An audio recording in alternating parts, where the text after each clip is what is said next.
The video is everywhere. ICE agents arresting a woman boarding a flight at DIA. Well, days later, we're learning more about her. Thanks for joining us. I'm Kyle Clark. I'm Kim Christensen. A GoFundMe for the woman says she lives in California, has a work permit with a pending asylum case. ICE says she's in the country on an expired visa. 9 News reporter Shalima Maharaj joins us live after speaking with a woman who knows her well. That's right. I spoke to Lauren Carr earlier on today, and she says that she has known Shantel for the last 3+ years. In fact, Shantel came to Lauren and her husband when they were looking for help through an au pair program to raise their young son in the Bay Area. They say that Shantel came from Ecuador, and now they are speaking out for her. Someone that Lauren says has become more than just a friend. She has become family. Lauren Carr was supposed to go home days ago. I want people to know that Shantel is good. Every fiber of her being is good. But she's still here in Colorado. Helping her get out is my top priority right now. My family is supporting me in doing that. For someone who means everything. She's like my daughter and my best friend. You know, I love her so deeply. Help! Help us! Shantel Alejandra Morales Rojas was arrested by federal agents on Monday evening at DIA. My family had moved away, and so this long weekend in Denver was an opportunity for us to get together, to see her, to spend time with her. Lauren says her family hosted Shantel through an au pair program that started in 2023. Lauren says she lived with them for 2 years. My husband and I, we had our first kid, and we didn't know what we were doing. The Carrs and Shantel rode to the airport together and said their goodbyes before heading through security. I was in another terminal, and every fiber of my body wanted to run to her. Lauren tells us Shantel is now at the ICE detention center in Aurora. She expressed that she feels like she's living in a nightmare. She's really, really scared. Despite that fear, Lauren says Shantel is more concerned for the well-being of others. These women and girls and humans who are scared just like her. So she talked about trying to support them. She's sharing her commissary funds. Lauren says she hopes people can find within themselves the same empathy Shantel shows others. She models so many things that I want my children to see in this country. So the irony then of telling her she doesn't belong here is insane. Now, a spokesperson for ICE previously told 9 News that her visa had expired about 1.5 years ago. We have since learned that her lawyer has filed a federal habeas corpus petition to challenge both her arrest and her continued detention. Reporting live, Shalima Maharaj, 9 News. Monsoon storms showed out today, especially in northern Colorado. This is what it looked like in Fort Collins earlier tonight.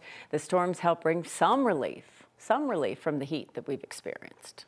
The humidity today, Kathy, was something to behold. It was like being in a different state. It just didn't feel right out there. It's very unusual to have humidity levels at 60 and 70% in Colorado in the middle of July. Very unusual. And it will be a short-lived event for us. Outside, the showers that just moved through Denver are moving out, but a flood advisory remains in effect for heavy rain that just fell in Chatfield, Ken Carroll, and Columbine. That cell is tracking to the south and east, leaving behind a nice cooler air mass. 68 currently in Denver at 10:04 in the evening. And we're looking at temperatures some 5 to 10 degrees cooler than this point yesterday. The humidity values, as Kyle mentioned, high. Look at the numbers that you don't typically see this time of year. And so that's why we're still seeing storms going strong out on the far eastern plains with thunder, lightning, wind, and heavy rain. Some of these storms turn severe, producing thunderstorm wind gusts over 60 miles per hour up in the Loveland area.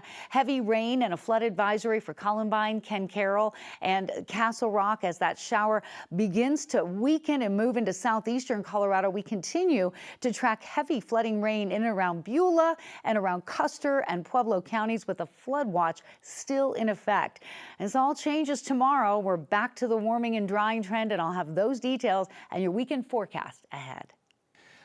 The Colorado Secretary of State's office is seeking penalties against the campaign of Republican gubernatorial candidate Victor Marx. They claim his team accepted more in campaign contributions per person than is legally allowed and then did not refund the money when they were warned.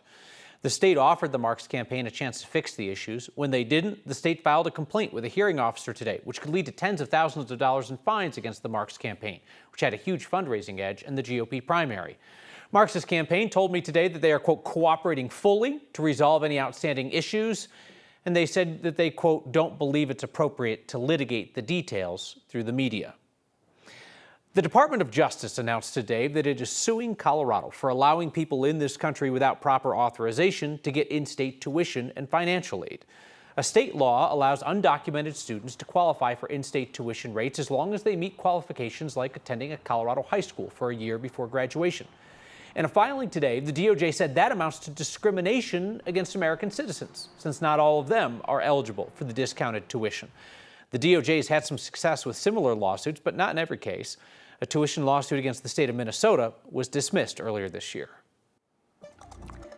There's a new timeline for the renovation of one of the most recognizable buildings on the Air Force Academy campus. The Cadet Chapel is now expected to reopen in 2028. 9 years after that process began. The chapel opened in 1962. Officials say it needed work to address persistent leaking. The initial estimate for renovations back in 2018, $68 million. That's since ballooned to $335 million after new problems like asbestos and alignment issues were uncovered. Academy officials have estimated that about 500,000 tourists a year visit the chapel. It's known for its stained glass and 100-foot tall spires. You may remember last year President Trump railed against the renovation project that started during his first term. In a Truth Social post, he called the project a, quote, complete architectural catastrophe. At the time, he also called for an investigation into the timeline and high cost. We got an update this week during the Academy's Board of Visitors meeting. Officials revealed the white box put up to protect the building should come down by July of next year. Chaplains will likely be allowed back into the chapel by the spring of 2028. And the Air Force Academy website says the building will reopen to the public in August of 2028. Colorado and 24 other states are suing the Trump administration for requiring them to comply with election-related conditions to get disaster funds. The lawsuit claims the administration is using federal money as leverage to force states to change their election systems. The policies require states to move towards hand-marked paper ballots and share voting rolls with the Department of Homeland Security. States that don't adopt the changes could lose 20% of disaster relief and counterterrorism funds. The states argue that those conditions violate the Constitution's spending clause. Wildfires don't just force people out of their homes, they also send wildlife scattering. A nonprofit in Douglas County that cares for injured animals says it's seen a surge in the last month. 9 News reporter Colton Chavez has the story. Yo, yeah, we're getting a red-tailed hawk. When wildfire strikes, is in a box with a blanket over it. That's the best I could do. The response goes beyond the fire lines. We are essentially a wildlife emergency room. For the Rocky Mountain Wildlife Alliance in Sedalia, the month of June is normally their busiest. Prior to the last couple of weeks, we have actually been below average, and something has happened within the last few weeks to a month. On June 29th, the Aspen Acres fire started to burn in southern Colorado. People think that when a wildfire event happens, animals are flooded into a wildlife hospital, but that's not really what happens. Oftentimes it's a slow trickle. No bites, that's very rude. And it's not necessarily the burns or the smoke inhalation like you would think. These animals are being displaced from their territory, which means they are in unfamiliar habitat, and oftentimes that leads to vehicle collisions, window collisions. It's been weeks since the fire first started, and Emily Davenport says her staff continues to see a spike in wild animals needing care. This red-tailed hawk's injuries are consistent with some kind of impact trauma, and so we can take anywhere from 200 to 400 animals in just 1 month. And that's kind of what has happened over the last few weeks. Emily says her nonprofit is $60,000 over budget. A fox can't wait until we have more funds next month. They have to come in now. That golden eagle isn't going to wait to eat. They need to eat now. Donations are what keep the Alliance running. And right now, Emily says they have more than 100 animals in their care. There's always that potential for more fires. Emily says even after the flames are gone, her team will still be ready to respond. I am confident that we will be able to move through the challenges that are faced now and in the future and continue on for years to come. In Sedalia, Colton Chavez, 9 News. Several law enforcement agencies on the Front Range want to make sure evacuation orders are clear-cut. The sheriff's office is in Douglas, Jefferson, and Clear Creek counties are now using the same system. It's called high-low. It allows patrol cars to broadcast audio messages. They can tell people whether to stay inside, prepare to evacuate, or leave immediately. The idea is to get whatever message they need out quickly. It grew out of lessons learned from past disasters. Looking at the after actions of all of these large community conflagrated fires, Marshall Fire being one of them, East Palisades, the Lahaina fires, all of them had a key element that we've got to notify people faster and quicker and in more than just one method of doing so. Boulder County says it's also working on switching to the system, but isn't ready yet. People living in Sterling over in northeast Colorado may have heard the outdoor warning sirens again today, just after a day after they mistakenly sounded. The Sterling Fire Department says they went off yesterday because of an electrical malfunction caused by severe weather, not because there was the threat of a tornado. And while there wasn't a tornado, there was some storm damage, as you can see. The fire department set off the sirens again today to troubleshoot the issue.